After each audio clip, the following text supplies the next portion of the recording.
অবশেষে পেয়ে গেলাম ভিলিয়ান্ডের পক্ষ থেকে দেওয়া গিফটটা। এখন আপনাদের সাথে আনবক্সিং করব। আসলে এখানে কি আছে, এখান থেকে প্রথমে আমি কেসিটা কেটে নিই। যদিও প্যাকেটটা আসলে ভিলিয়ান্ড কোম্পানির সাথে মানায় না, তারপরে যাক দেখা যাক এটার ভিতরে কি আছে। ওকে, আমার নাম্বারটা আসলে একটু হাইড করে রাখলাম। এখন দেখি এটার ভিতরে কি। বাহ, একটা লাল ব্যাগ। ওকে, একটু কেসি দিয়ে কাইটা নিই।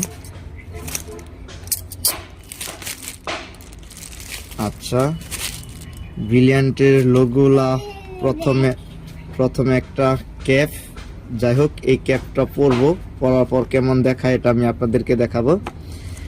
আর এখানে দেখা যাচ্ছে ভিলিয়ান্টের লোগোযুক্ত দুইটা পেন আছে।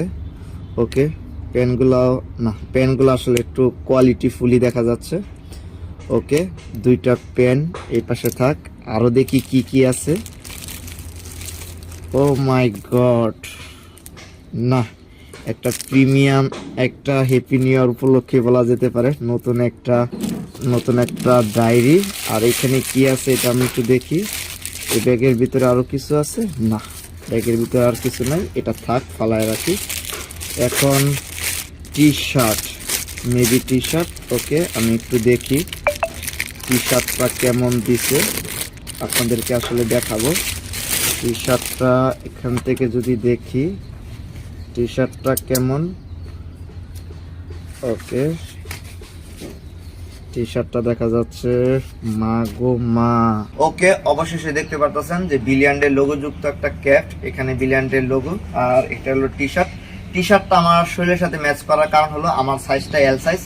ভিলিয়ানকে অসংখ্য ধন্যবাদ যে আমার সাইজটা জানার জন্য। আর এখানে আপনারা আমার হাতে দেখতে পারতেছেন একটা প্রিমিয়াম একটা ডায়েরি, যেটা নতুন বছরে আমার ছেলের জন্য কাজে লাগবে। আর এখানে হলো দুইটা পেন। আসলে সবকিছু মিলে গিফটগুলা ভিলিয়ান্ডের পক্ষ থেকে পাওয়া, আমি আসলে খুবই খুশি। ভিলিয়ানকে অসংখ্য ধন্যবাদ। ভিলিয়ান্ডের সবাই সাথে